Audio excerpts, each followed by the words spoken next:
Assalamualaikum, I'm Akhtar Jahan, physics teacher of Ford Public School. Today I will discuss the part 6 of chapter sound of physics.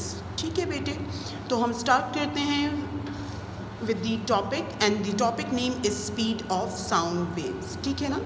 अब speed of sound wave को हम discuss करते हैं कि what is the speed of sound wave and आपके पास on what factor it depends upon. ठीक है ना, and how we can calculate the speed of sound. First आप देखें दी स्पीड ऑफ साउंड की डेफिनेशन है आपके पास the distance travel per unit time by sound wave as it propagates through medium. ठीक है ना, तो distance travel per unit time by sound wave as it propagate through a medium. यहाँ तक आपके पास बेटे क्या हो गया, आपके पास डेफिनेशन हो गई. Sound, like all waves, travels at a certain speed and has properties of frequency and wavelength. जिस तरह आपके पास यूनिवर्सल वेव इक्वेशन थी v is equal to lambda F, वो आपके पास हर वेव के लिए, क्योंकि उसके साथ यूनिवर्सल का वर्ड यूज हुआ है, तो वो हर टाइप ऑफ दी वेव पर अप्लाई होता है, तो वो आपके पास साउंड पर भी अप्लाई होगा. दैट्स वाई वो कह रहे हैं कि साउंड आपके पास जो है क्या पोजेस करता है, properties of frequency and wavelength. At 20 degree centigrade, the speed of sound in air is 343 metre per second. अब देखिए यहाँ 20 डिग्री सेंटीग्रेड जो है मेंशन किया गया और आपके पास एयर मेंशन किया गया. इट मीन्स कि आपके पास एयर में आपके पास इस टेम्परेचर पे स्पीड 343 मीटर पर सेकेंड है. तो अगर आप टेम्परेचर इंक्रीज करेंगी तो स्पीड ऑफ अ साउंड भी चेंज हो जाएगी. अब आपके पास मीडियम डिपेंडेंसी देख लेते हैं. Sound can be transmitted through any medium, किसी भी मीडियम में से, क्योंकि आपके पास लॉन्गिट्यूडनल वेव है. दैट्स वाई आपके पास जो है ये गैस, लिक्विड और सॉलिड तीनों में ट्रैवल कर सकता है.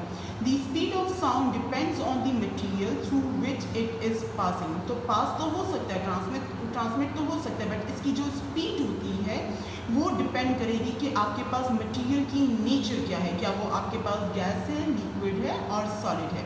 इसके लिए आपके पास देखिए कुछ एग्जांपल्स हैं. फर्स्ट एग्जांपल देखिए, चिल्ड्रन एट प्ले में discover that sound travels very easily along a metal fairness. अब मेटल फेनिस आपके पास क्या है, सॉलिड है, मीडियम यहाँ पे सॉलिड हो गया. Swimmers notice that they can hear a distant motor boat better with their ears under the water than in the air.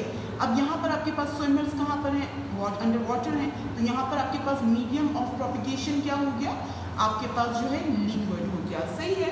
अब नेक्स्ट आपके पास जो है हम मूव करते हैं टुवर्ड्स दी पेज नंबर 38 ताकि आपके पास जो है टॉपिक को कंटिन्यू कर सकें. पेज नंबर 38 पर चेक करें कि पेज नंबर 38 पर आपके पास जो है यहाँ पर इन बोथ एग्जाम्पल्स, मतलब जो हमने अभी स्विमर्स की एग्जाम्पल की और आपके पास जो है मेटल फेनिस की जो एग्जाम्पल की, in both example sound is travelling in a material other than air. ठीक है. You may have watch distant lightning and notice the time lapse before the sound of thunder reaches you. This is an example of the relatively slow speed of sound compared to the speed of light. अब यहाँ पर आपके पास ये जो thunder की example दी है कि आपको लाइटनिंग पहले नज़र आ जाती है और साउंड ऑफ द थंडर आपको थोड़ी देर बाद सुनाई देता है. तो वो जस्ट इस वजह से कि स्पीड ऑफ साउंड और स्पीड ऑफ लाइट में बहुत फ़र्क है. Speed of sound in air at 20 degree centigrade, अभी हमने क्या कहा, 343 आपके पास जो है 343 है मीटर पर सेकेंड. और आपके पास speed of light in air जो है वो आपके पास approximately 3 multiply by 10⁸ metre per second है. तो there is a huge difference. That's why आपको लाइट पहले दिखाई देती है और साउंड आपको बाद में सुनाई देता है. The speed of sound in water is almost 5 times faster than its speed in air. अब देखिए ये पॉइंट आपने याद रखना है और 5 टाइम्स फास्टर को भी याद रखना है. आपके पास sound travels most rapidly in certain solid, less rapidly in many liquids and quite slowly in most gases. तो सबसे ज़्यादा कम किधर, गैसेस में, फिर लिक्विड, और सबसे ज़्यादा आपके पास स्पीड ऑफ साउंड किस में है, सॉलिड में है. ठीक है ना.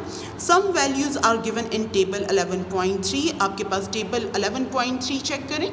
यहाँ पर आपके पास जो है state of the matter, solid और लिक्विड गैसेस आपके पास गिवन है, name of the materials given है, और आपके पास speed of a sound in that material और एट 0 डिग्री सेंटीग्रेड गिवन है, ठीक है ना।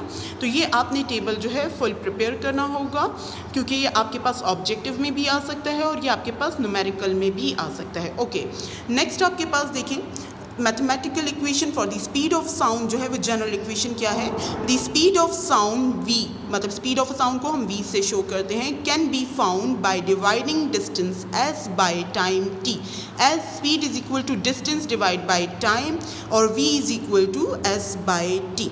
तो आई होप सो आपको स्पीड ऑफ साउंड जो है क्लियर हो गया होगा। Next topic which is the speed of sound in air will be discussed in next video इंशाल्लाह। अल्लाह हाफिज़, थैंक यू।